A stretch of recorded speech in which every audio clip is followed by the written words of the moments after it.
As we've covered before, the one thing that we James Bond fans love more than watching the films is speculating on who the next Bond will be. And this is a really special time because the odds are pretty good, not a lock, that the next Bond could be a person of color, which blows the gates wide open for a lot more candidates. Whether you like it or not, you can't ignore it. Personally, I have no issues at all with reintroducing the character with a more exciting 23andMe profile. Lots of guys fit the bill when it comes to being Bond. Did Ian Fleming create a white character? Yeah, for sure. But you gotta remember that Casino Royale was first written in 1953. Creating a protagonist who was anything but white would have been the farthest thing from his mind. Honestly, up through maybe the 90s at least, if not further, that would have been the farthest thing from most people's mind. Bond has updated with the times on many occasions, and if he can reset with each new casting anyway, why not at least give it a shot? It's not a woke thing, it's a broaden the possibilities thing.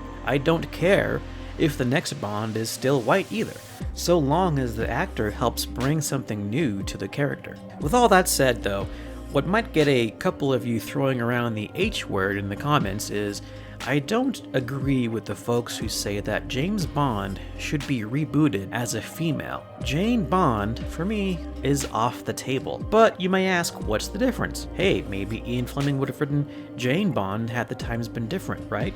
Maybe. Who knows? Regardless, changing Bond's gender would fundamentally alter the character and our relation to them, just more than anything else. It would be someone else with a similar name, like Debbie Ocean in Ocean's 8. It makes it hard for her to be her own character when we're all comparing her to the iconic Danny Ocean the whole time. If anything, this hypothetical Jane Bond should be another separate 00 agent with her own adventures. I'd watch that. But even then, it would be kind of redundant still, because we have a perfectly good female 007 sitting right there. In fact, she's been there for decades. She just hasn't been utilized in an inspiring way for a long time, at least not on the screen. I'm talking about Lara Croft, the Tomb Raider herself. Most people would probably see her as an answer to Indiana Jones first, and that's true. She does have indie stuff going for her. But she also has potential to scratch that itch that Bond fans want. In particular, the ones who want to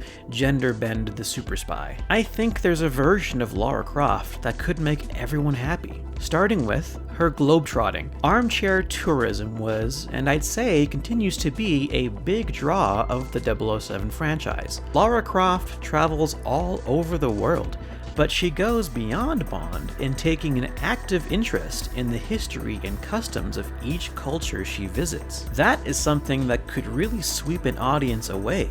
The sights, the smells, the life, not just wacky traffic and fun fashion.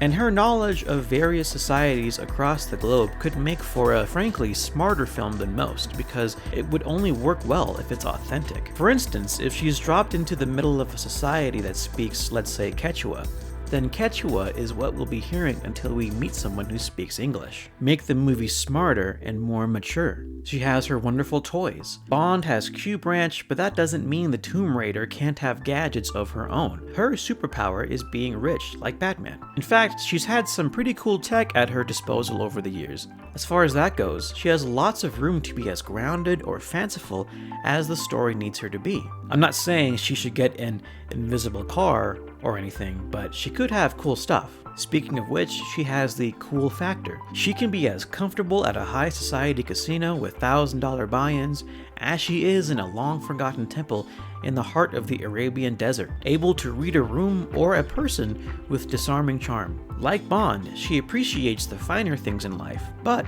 she prefers getting her hands dirty, and that makes for a fun film. What also makes fun films are memorable villains. The Tomb Raider may not have the most memorable roster of bad guys, no one like Goldfinger or Blofeld or Jaws, but that doesn't mean she couldn't. In fact, there is a lot of potential there, since she could go up against anyone, from grounded threats like mercenary groups, secret societies, industry moguls or cults, to fantastical threats like resurrected pharaohs or immortal prophets of doom. There's room for a real colorful rogues gallery, a gallery of villains and allies. To that end, there's also plenty of room for a great cast of companions, regular supporting characters around her, like Jonah from the newest trilogy of games, or Zip and Alistair from the previous trilogy. Whether direct adaptations of those characters or new ones entirely, they'd have to be likable and useful to the plot. Up to this point, Laura's companions have felt pretty disposable, but a charismatic main protagonist with a supporting cast we all like to watch? That is a good time. There's also room for a variety of adventures. Lara may be the Tomb Raider, but not every outing has to be Indiana Jones 2.0, although Indy's recent Sunset Adventure leaves that market wide open. Lara is a flexible character, and her stories can be as small or as big as you want. Imagine a